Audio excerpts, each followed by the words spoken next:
자동차가 지나가는 길 도로. 하지만 도로에는 시위하는 사람들로 충만했다. 그냥 지나가시오. 여기에 아무것도 볼 게 없어. 우리의 치안을 책임지는 경찰. 그들은 말한다. 도로 위는 아무것도 볼 것이 없고 단지 지나가는 통행 공간일 뿐이야. 그래서 치안은 원한다. 도로가 그저 차들이 지나가는 통행 공간으로만 사용되기를. 그때 시위자들이 가득 찬 도로 위로 정치가 등장한다. 현 시간부로 인민, 노동자, 시민의 등장과 함께 도로는 변형되었다. 나 정치의 등장으로 단순한 통행 공간인 도로는 시위 공간으로 바뀌었으며 이제 여기에는 할 것이 있고 볼 것이 있으며 명령할 것이 있는 곳으로 대체되었다. 시위 공간이 된 도로 위 인민, 노동자, 시민들이 말한다. 우리는 합의를 권하오. 정치가 시작되었다. 정치의 본질은 사회가 사회 자체에 대해 갖는 차이를 있는 그대로 드러내는 기존의 주체와 양식과 불일치하는 새로운 주체와 양식들에 있다. 합의의 본질은 갈등과 폭력에 반대되는 평화로운 토론이나 이성적인 의견 일치가 아니다. 합의는 정치를 치안으로 치환하는 것, 즉 시위 공간으로 변형된 도로를 합의를 통해 다시 기존의 질서인 통행 공간으로 바꾸어 놓는 것이다.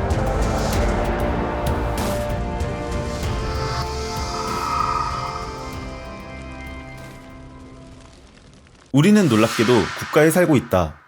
바닷속 두 마리의 물고기가 대화를 한다. 한 물고기가 말한다. 우리가 물속에 살고 있대. 다른 물고기는 어이가 없었다. 야, 그럼 우리가 물 밖에서 사냐? 술자리에서 내가 친구에게 말한다. 우리가 국가에 살고 있대.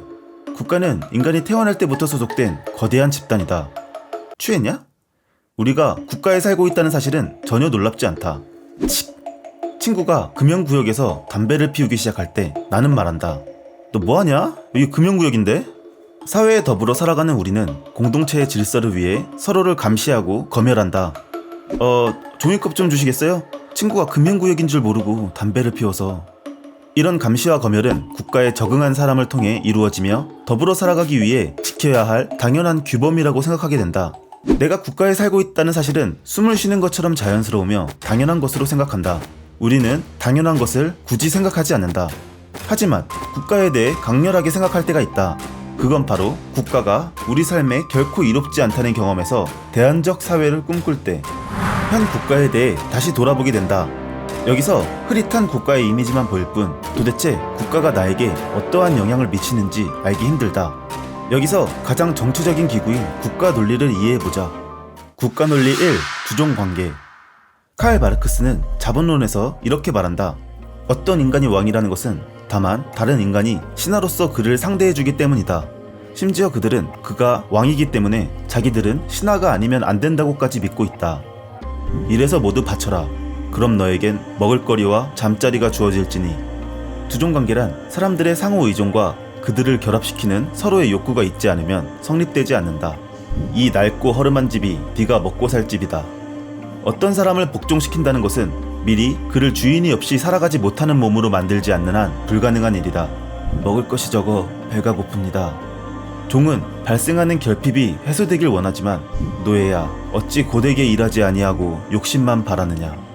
주인은 원초적인 힘으로 종을 통제한다. 주종관계는 기본적으로 폭력과 이에 근거한 결핍의 발생을 통해서만 작동한다. 내가 게을러 내 식구들을 힘들게 하는구나. 그리고 결핍된 자들이 이런 결핍을 자신의 탓으로 돌린다. 마치 자신은 본성상 결핍된 존재이며 이런 결핍은 주인만 채워줄 수 있다고 믿는다. 문제는 결핍을 채워주는 사람이 애초에 결핍을 만들어낸 장본인이다. 심지어 종은 이러한 사실을 알고 있음에도 자신의 탓으로 돌린다. 이것이 주종관계의 내적 논리이다. 주종관계는 원초적인 폭력, 수탈을 통해서 피통치자들을 결핍 상태로 만들고 수탈한 것을 제한적이나마 수탈한 자들에게 재분배함으로써 피통치자들의 결핍 상태를 유지시키며 주종관계를 지속한다. 이 과정에서 국가가 탄생하게 된다. 국가논리 2. 수탈과 재분배. 국가 사람들은 원초적 수탈이라는 사건을 망각한다. 우리는 통치자로부터 유래하는 재분배, 즉 시혜뿐이기 때문이다. 논리적 순서에서 재분배는 항상 두 번째로 오는 것이지만 그들은 이것을 첫 번째로 오는 것이라고 믿고 있다. 국가의 은혜와 보호를 받으면서 그 고마움을 모르느냐. 국가 안에서 이루어지는 다양한 종류의 저항과 불복종을 국가에 대한 배은망덕하고 부도덕 행위라고 보는 견해들. 우린 국가에 빚을 졌어. 그러니 갚아야 해. 자발적 복종 상태에 있는 피통치자들은 지도자의 은혜에 대해 그것을 반드시 갚아야 하는 부채로 간주하게 된다. 이러한 채권과 채무의 관계에서 정치적인 윤리 문제가 탄생하게 된다. 국가 권력은 대부분의 사람들을 자신의 권력 형식에 맞게 훈육하고 길들이는 일에 모든 노력을 쏟아붓는다. 국가는 국민이 공동체 내에 구성되기를 원하며 능동적으로 구성하기를 원하지 않는다. 즉, 국민은 통제 가능해야 하며 통제 불가능을 가장 경계한다. 우리는 국가의 구성된 주체이며 국가의 은혜에 보답해야 한다. 아니, 우리는 국가의 빚이 없으며 국가를 구성하는 주체가 되어야만 한다. 어떻게 구성되지 않고 구성할 수 있을까? 대의민주주의 제도의 허구성. 선거는 민주주의의 꽃이다. 대의민주주의, 대의제는 선거 등의 절차로 국민이 직접 나서는 대신 국민의 정치적 뜻을 대표하는 대표를 선출해 간접적으로 정치에 참여하는 민주주의 제도이다. 우리가 뽑으면 알아서 하겠지. 하지만 불행히도 우리 대부분은 정치라는 것이 몇몇 대표자들의 일이라고 치부하는 정치적 무관심에 깊이 물들어 있다. 물론 대의민주주의 이념을 우리가 곧이곧대로 받아들이고 있기 때문에 벌어진 불가피한 현상이다. 선거는 정말 민주주의의 꽃일까? 대의민주주의 제도 하에서 자신의 권력을 양도해버린 우리들은 대표자들의 권력 행사를 무기력하게 관조할 수밖에 없다. 과연 어떻게 하면 우리는 대의민주주의 제도의 허구성을 공격하고 자신을 훈육시키는 권력의 힘에 맞서 삶의 권력을 다시 회복할 수 있을까? 그 전에 먼저 우리는 정치라는 것을 알아야 한다. 여러분이 선택한 정치입니다. 대의민주주의는 국가한 개인의 권력이 선택한 정치제도다. 정해진 선택지에 투표한다면 그것은 능동적인 권력 행사인가?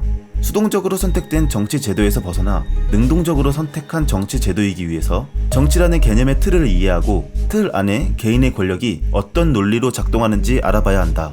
그 후에 우리는 선택한 정치 제도를 이해할 수 있다. 우리끼리 싸울 때가 아닙니다. 공동의 적을 위해 우리는 뭉쳐야 합니다. 국가 내부에서 다양한 계층들의 이해관계가 극단적으로 가면 정치적인 것으로 사유되어 적과 동지로 격화될 위험이 있다. 그래서 독재자는 내부의 분열을 막기 위해 외부의 적을 설정함으로써 내부인 모두를 동지로 변화시킬 수 있다. 카를 슈미트, 정치적인 것은 개체들을 적과 동지로 구분한다. 단결된 국가를 지향하는 국가론자. 1888년 카를 슈미트는 현재 독일의 서부 지역 중 하나인 베스트팔렌주 플레텐베르크에서 태어났다. 그는 1933년부터 1945년까지 베를린 프리드리히 빌헬름 대학교에서 교수 생활을 했으며 동시에 프로이센 추밀 고문관으로 임용되어 잠시 나치 법학자로 이름을 떨친다. 하지만 카를 슈미트의 법 이론은 나치의 사상과 맞지 않아 입당 3년 만에 실각하게 된다. 인종적, 민족적 공동체를 기초로 하는 법 이론을 지향했던 나치와 달리 칼 슈미트의 이론은 가톨릭에 기반한 해겔주의적 국가론자였기 때문이다. 뭉쳐야 산다. 해겔주의적 국가론자가 무엇인가? 이것이 무엇인지 알기 위해서 칼 슈미트가 살았던 시대상을 확인해보자. 당시 민족국가 체제를 갖춘 영국은 많은 식민지를 가진 제국이었다. 그런데 식민지를 통한 막대한 이득은 식민지인의 핍박을 통해 나왔으며 결코 도덕적인 방법으로 이루어지지 않았다. 인간이 같은 인간에게 이럴 수가 있는 것인가? 그래서 당대 영국계 지식인들은 도덕적 딜레마를 등한시하는 태도를 비판하고 식민지인과 본국인 사이의 관계를 논의하는 과정에서 영국의 지식인들에 의해 개인주의, 자유주의 사상이 전개되었다. 그래서 근대 민주주의의 대부분이 개인의 권리가 필요해진 배경에서 나오게 된다. 반대로 독일어권 지역에서는 껍데기만 남은 중앙정부와 잘게 쪼개진 영방국가로 나뉘어 힘을 쓰지 못하고 있었다. 그리고 민족국가 체제를 갖춘 영국, 프랑스, 러시아에 둘러싸여 이권과 영토를 무력하게 빼앗기고 있었다. 개인의 권리? 그런 배부른 소리는 단결된 공동체를 이룬 강자만 할 수 있는 말이다. 그래서 당대 독일계 지식인들은 어떻게 하면 독일인이 단결할지, 어떻게 하면 강력한 중앙 집중 권력을 구현할 수 있을지 고민하게 된다. 그래서 근대 전체주의의 대부분이 공동체의 단결이 필요해진 배경에서 나오게 된다. 다시 돌아가 해겔주의적 국가론자인 카를 슈미트는 공동체의 단결이 필요해진 독일권에서 법 철학 부분을 담당한 법학자이자 통일된 공동체를 지향하는 국가론자이다. 정치적인 것, 적과 동지의 구분. 1927년 카를 슈미트의 제작인 정치적인 것의 개념이 출간된다. 단결된 공동체를 이루기 위한 방법으로 최고 주권자의 정치 권력, 즉 독재를 긍정한다. 그가 나치와 일정 관련을 맺은 것도 이런 이유 때문이었다. 그런데 정치적인 것의 개념이란 작은 책자가 지금까지도 지속적으로 회자되고 있는 진정한 이유가 있다. 이 문장을 읽어보자. 정치적인 것은 개체들을 적과 동지로 구분한다. 이 내용이 현재까지도 막대한 영향력을 가지는 이유는 정치적인 것을 범주적으로 독립시키려 했기 때문이다. 우리는 동일한 현상을 최소 5가지 범주로 판단할 수 있다. 임마누엘 칸트는 과학적인 것의 범주로 참과 거짓을 정립했고, 윤리적인 것의 범주로 선과 악을 정립했다면 미적인 것의 범주로 아름다움과 추함, 즉 미와 추를 정립했다. 칸트는 언급하지 않았지만 경제적인 것의 범주는 이로움과 해로움, 즉 이와 해라고 할 수 있고, 종교적인 것의 범주는 성스러움과 세속적임, 즉 성과 속이라 할 수 있을 것이다.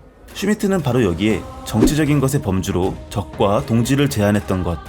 이제 우리는 복잡하고 혼란한 정치 현상에 대해 적과 동지라는 명확한 대비를 가진 개념으로 이해하려는 시도를 하게 된다. 그런데 더 나아가 카를 슈미트는 나머지 5가지 범주들은 정치적인 것으로 사유될 위험에 노출되어 있다고 말한다. 과학적, 도덕적, 경제적, 종교적, 인종적 등의 대립들이 극단적으로 가면 적과 동지라는 정치적 대립으로 격화될 수 있기 때문이다. 바로 여기서 카를 슈미트는 예외 상태를 규정할 수 있는 초법적인 독재자의 역량을 긍정하게 된다.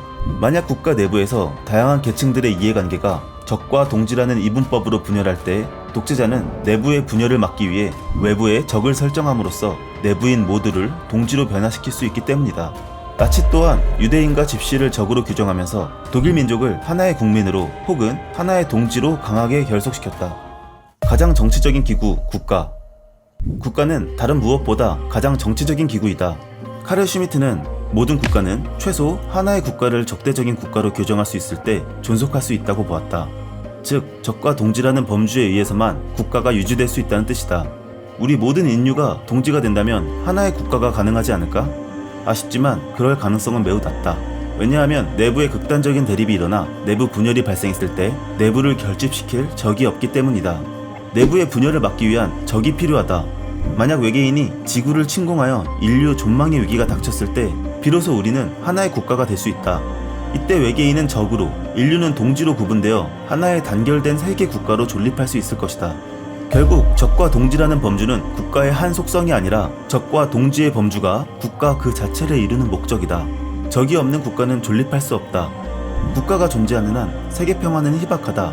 국가란 어떤 식으로든지 서로 대립과 갈등을 조정하면서 그것을 자신의 주요한 양분으로 삼아 존속하는 것이라고 보았다. 인간도 마찬가지다. 결국 인간들이 모여 이룬 공동체가 국가다. 우리 또한 서로 대립과 갈등을 만들고 외부의 적을 통해 내부를 끈끈하게 만들려고 한다. 우리는 주변에서 정치적인 상황을 목격한다.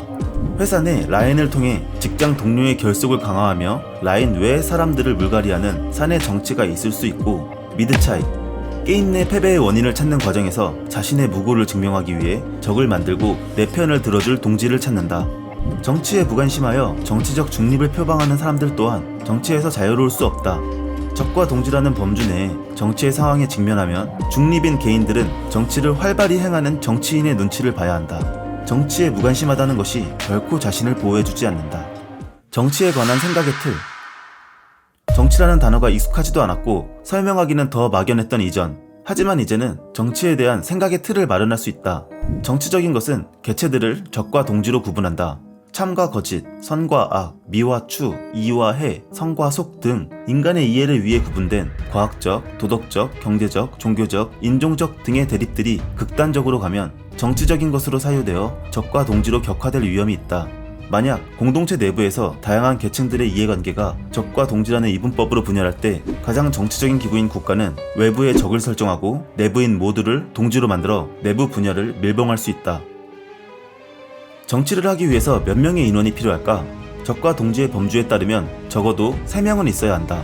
외부의 적 1명과 결속을 이루는 2명. 이것이 적과 동지를 범주로 하는 사람들 사이의 정치다. 가장 정치적인 기구인 국가는 적과 동지의 논리가 최대 다수로 적용이 된다. 하지만 사람 1명인 개체 차원에서 정치적 범주가 존재한다고 말한 사람이 있다. 적이 아닌 동지에 속해 있어도 나 자신은 항상 불안하며 눈치를 본다. 배신당하는 거 아닐까? 동지에서 적으로 돌아갈 수 있다는 두려움. 그 과정 속에 내면에서 발생하는 자기 감시와 검열이 나를 공포에 물들게 한다. 아간벤, 정치는 배제에 대한 공포를 우리 내면에 각인시킨다. 아간벤의 정치 철학. 1942년 4월 20일 이탈리아 로마에서 태어난 조르조 아간벤. 그는 이탈리아의 철학자이자 비평가, 미학자이며 지금 세계에서 뜨겁게 논쟁되고 있는 가장 트렌디한 철학자 중 한 명이다. 그는 정치 철학적인 글 호모 사케르를 통해 90년대 독일의 법학자 카를 슈미트에 대한 성찰과 최근 몇 년간 내가 많이 배운 학자라고 부르는 미셸 푸코의 생명 정치 개념을 확장시키는 작업에 열중한다. 게다가 법에는 폭력성이 불가피하게 내재해 있다는 취지의 작은 논문인 폭력 비판을 위하여 정치적 예외 상태는 결코 예외가 아니라 상례라는 점을 밝힌 역사의 개념에 대하여란 발터 벤야민의 통찰을 계승한다. 그래서 조르조 아간베는 카를 슈미트가 설정했던 적과 동지라는 범주를 대체하는 새로운 범주를 제안하여 정치적인 것을 정의하려고 시도한다. 벌거벗은 생명과 정치적 존재. 카를 슈미트의 적과 동지라는 범주는 사람들 사이에서 설정될 수 있는 것이다. 하지만 아간벤이 제안한 정치적인 것의 범주는 사람 한 명, 즉 개체를 분열시키는 범주라고 할 수 있다. 그 범주가 바로 벌거벗은 생명과 정치적 존재. 여기서 벌거벗은 생명이 정치적 보호를 받지 못하는 개체의 한 측면을 상징한다면, 정치적 존재는 정치적 권리와 의무에 의해 보호되는 개체의 또 다른 측면을 상징한다. 여기서 아간벤의 놀라운 통찰이 등장한다. 정치적 존재로 분류되는 사람은 언제든지 정치 공동체에서 부여한 의무를 수행하지 못할 경우 벌거벗은 생명이 될 수 있다는 공포를 가지고 있다는 것. 카를 슈미트가 정의한 적과 동지라는 정치적인 것의 범주보다 아간벤은 더 깊은 층위의 정치적인 것의 범주로 해명한다. 즉, 적이 아닌 동지에 속해 있어도 정치적 존재는 자신이 벌거벗은 생명이 될 수 있는 미래에 대해 항상 불안할 뿐이다. 동지에게 미움받기 싫어! 그래서 개체는 자신의 내면에서 벌거벗은 생명의 힘이 분출되는 것을 감시하고 억제하려고 노력한다.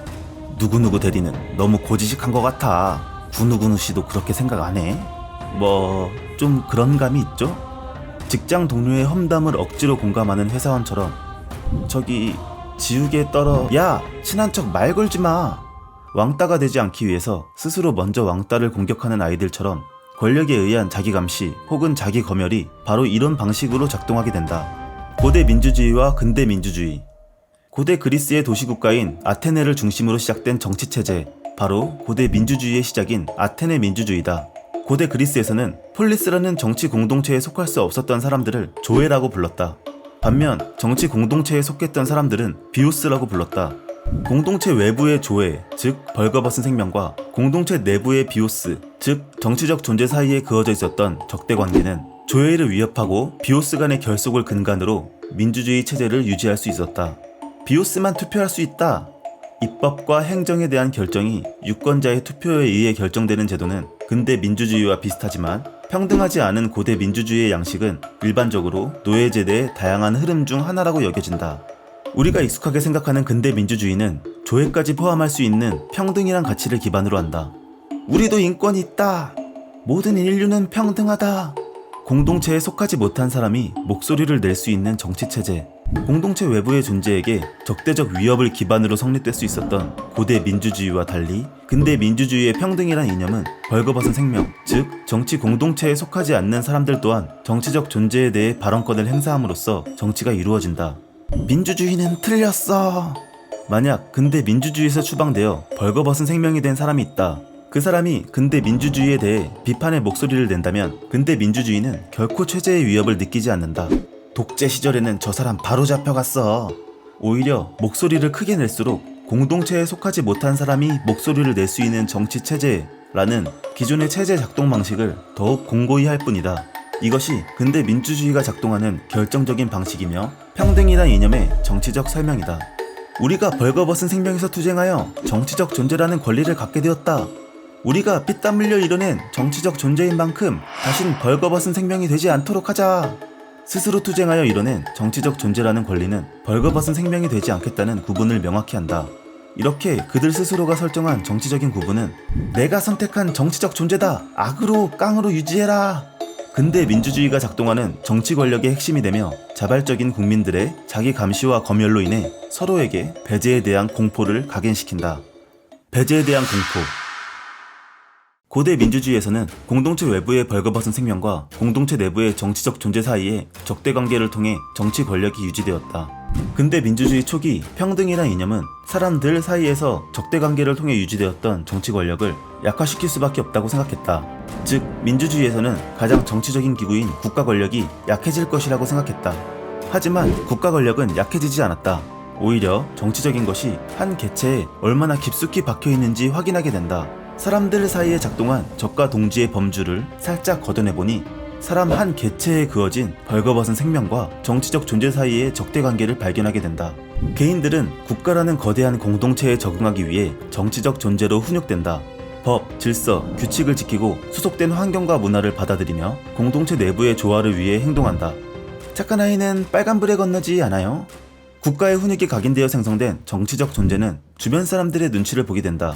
법, 질서, 규칙을 어기고 수속된 환경과 문화를 배척하며 공동체 내부의 불화를 일으키는 벌거벗은 생명이 될 만한 행동을 스스로 검열하고 경계한다. 기다리는 것은 싫지만 빨간불에 건너면 선생님이 나를 싫어하겠지? 이렇게 생성된 내면의 적대관계는 인간 내면에 강력한 힘을 발휘한다. 오랜 옛날 태어날 때부터 인간은 혼자 살아갈 수 없다. 인간은 미숙아로 태어나 사람 사이에서 보살핌을 받아야 하고 그들 집단과 조화롭게 무리지으며 공동체 내부의 질서를 도모해야 생존할 수 있었다. 뭉치면 살고 흩어지면 죽는다. 집단은 공동의 목적을 위해 무질서한 개인을 통제해야 한다. 개인 내면에 무질서하고 자유로운 벌거벗은 생명. 여기서 도망치면 모두가 원망할 거다. 집단은 공동체에서 배제되는 공포를 효과적으로 활용하여 개인 각각이 벌거벗은 생명이 되지 않도록 통제해야 살아남았을 것이다. 가장 정치적인 공간은 어디일까?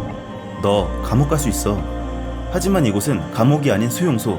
이곳은 죄를 지은 사람을 형법에 따라 가두는 감옥과는 다르다. 수용소는 죄가 있는지 없는지 모호한 상태에서 사람을 구금하는 것이다. 즉 정치적 권리와 의무에 의해 보호되는 개체가 정치적으로 보호받지 못하게 될 수 있다는 배제에 대한 공포가 지배하는 곳. 수용소는 법의 보호를 받게 할 것인지 받지 못하게 할 것인지 결정되는 곳이며 사람들이 국가의 권력을 강렬하게 마주하게 된다.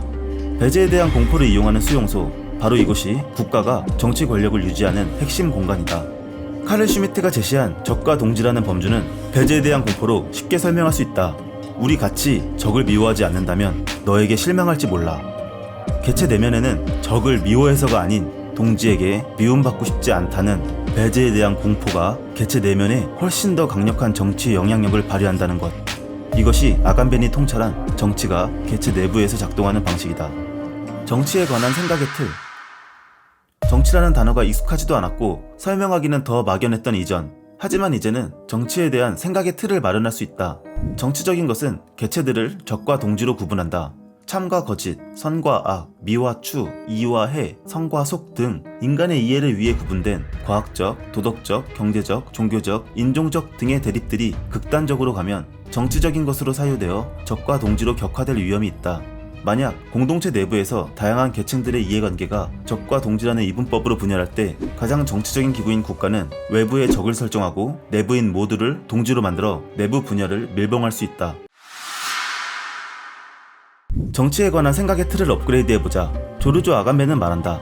정치는 배제에 대한 공포를 우리 내면에 각인시킨다. 카를 슈미트의 적과 동지는 사람들 사이의 정치라면 조르조 아간벤의 벌거벗은 생명과 정치적 존재는 사람 한 명, 즉 개체를 분열시키는 범주다. 벌거벗은 생명은 정치적 보호를 받지 못하는 개체의 한 측면을 상징한다면 정치적 존재는 정치적 권리와 의무에 의해 보호되는 개체의 또 다른 측면을 상징한다. 여기서 아간벤의 놀라운 통찰이 발휘된다. 정치적 존재로 분류되는 사람은 언제든지 정치 공동체에서 부여한 의무를 수행하지 못할 경우 벌거벗은 생명이 될 수 있다는 공포를 가지고 있다는 것. 근대 민주주의의 평등이란 이념은 벌거벗은 생명, 즉 정치 공동체에 속하지 않는 사람들 또한 정치적 존재에 대해 발언권을 행사함으로써 정치가 이루어진다. 게다가 벌거벗은 생명이 스스로 투쟁하여 정치적 존재가 되었다면 그들은 스스로 벌거벗은 생명이 되지 않겠다는 구분을 명확히 한다. 이렇게 그들 스스로가 설정한 정치적 구분은 자발적인 국민들의 자기 감시와 검열을 통해 서로를 견제하고 적을 미워하기보다 동지에게 미움받고 싶지 않기 때문에 발생하는 배제에 대한 공포는 개체 내면에 강력하게 각인된다. 우리는 카를 슈미트와 조르조 아간벤을 통해 정치적인 것의 개념을 명확히 했고 또한 개념들이 어떤 논리로 작동하는지 알아보았다. 이제 우리가 선택한 정치제도인 대의민주주의의 본질을 이해하고 문제를 제시할 수 있다. 1933년 3월 5일 독일 총선거는 대의민주주의의 위기를 상징하는 사건으로 평가된다. 그 이유는 국민들의 투표가 20세기를 피로 물들이게 되는 아돌프 히틀러가 수상에 임명되었기 때문이다. 민주주의의 상징이라고 할 수 있는 선거에서 독일 국민은 반민주주의를 결정했던 것이다. 물론 히틀러와 나치당의 선동에 독일 국민이 휘말려서 생긴 일이지만 선거를 통해 대표자를 뽑는 대의제는 언제든 민주주의를 왜곡시킬 수 있는 위험한 제도라는 자각이 있어야 한다. 결국 모든 문제는 대의제에 선출된 대표가 시민들을 대표하지 못해서 생긴 현상이다. 그들은 대다수의 시민들의 뜻을 반영하기보다 자본주의와 국가 권력의 이익을 대변하는 법률들을 입법한다. 국민을 의한, 국민을 위한. 분명 선거 공약은 시민들의 뜻을 반영한다고 하지만 대표가 된 뒤에는 자신들의 계급적 이익을 위한 입법 활동을 거침없이 시도하곤 한다. 게다가 다수결이라는 민주주의 제스처를 통해 통과된 법이 합의에 의해 탄생한 것이라고 선전하기도 한다. 결국 정치 철학자들은 대의제 자체의 목적을 깨닫고 만다. 대의제는 바로 시민들의 뜻인 양 계급 입법을 하려고 고안된 제도라는 것. 즉 선거로 선출된 대표자든 왕위를 계승한 대표자든 상관없이 집중된 권력을 가졌다면 지배 계급의 이익을 대변하는 계급 입법은 불가피한 일이라는 것을 알게 된다. 대의제의 민낯을 발견한 뒤 현대 정치 철학자들은 선거보다 시위, 대표자의 선출보다 대표자의 소환, 대표자의 권력 보장보다 대표자의 권력 통제가 민주주의의 가치를 실현하는 핵심이라고 깨닫게 된다. 결국 선거는 민주주의의 꽃이 아니라 시위가 민주주의의 꽃이라는 것. 시민들이 대표자를 찾기보다 스스로 목소리를 높일 수 있는 시위야말로 민주주의의 심장이었던 셈이다. 대의제가 아니라 민주주의를 관철하려고 고민했던 가장 대표적인 철학자가 바로 랑시에르다. 그는 정치에 관해 10가지 태제로 정리했는데 대의제의 허구성을 폭로하고 민주주의를 숙고하고 있다. 7번째 태제, 정치는 분명히 치안과 대립한다. 자동차가 지나가는 길 도로. 하지만 도로에는 시위하는 사람들로 충만했다. 그냥 지나가시오. 여기에 아무것도 볼 게 없어. 우리의 치안을 책임지는 경찰. 그들은 말한다. 도로 위는 아무것도 볼 것이 없고 단지 지나가는 통행 공간일 뿐이야. 그래서 치안은 원한다. 도로가 그저 차들이 지나가는 통행 공간으로만 사용되기를. 계급 입법으로 탄생한 도로교통법 혹은 집회 및 시위에 관한 법률에 따라 경찰은 시위를 지체시키거나 방해하거나 혹은 와해시킨다. 이것이 바로 치안이다. 대의제는 치안이 바로 민주주의의 유일한 실현이라고 강변한다. 시민들이 대표를 뽑고 대표들이 만든 법들을 제정했으니 이런 법률들은 시민들이 만든 것이라는 논리다. 이 논리에 걸리는 순간 어떤 사회라도 민주주의, 즉 정치는 사라지고 만다. 그렇다면 이런 상황에서 민주주의 혹은 정치를 어떻게 관철시킬 수 있을까? 8번째 태제, 정치의 중요 기능은 자신의 고유한 공간을 짜는 데 있다. 그때 시위자들이 가득 찬 도로 위로 정치가 등장한다. 현 시간부로 인민, 노동자, 시민의 등장과 함께 도로는 변형되었다. 정치의 등장으로 단순한 통행 공간인 도로는 시위 공간으로 바뀌었으며 이제 여기에는 할 것이 있고 볼 것이 있으며 명령할 것이 있는 곳으로 대체되었다. 경찰이 맡고 있는 도로는 바로 정치와 치안이 혹은 민주주의와 대의제가 극명하게 대립해서 불꽃이 일어나는 현장이다. 계급 독재가 도로라고 규정하는 공간을 시위하는 공간으로 바꾸는 것. 랑시에르가 말한 정치는 혹은 민주주의란 바로 이런 결단이자 실천이었던 것이다. 시위 공간이 된 도로 위 인민, 노동자, 시민들이 말한다. 우리는 합의를 권하오. 정치가 시작되었다. 정치의 본질은 사회가 사회 자체에 대해 갖는 차이를 있는 그대로 드러내는 기존의 주체와 양식과 불일치하는 새로운 주체와 양식들에 있다. 합의의 본질은 갈등과 폭력에 반대되는 평화로운 토론이나 이성적인 의견 일치가 아니다. 합의는 정치를 치안으로 치환하는 것, 즉 시위 공간으로 변형된 도로를 합의를 통해 다시 기존의 질서인 통행 공간으로 바꾸어 놓는 것이다.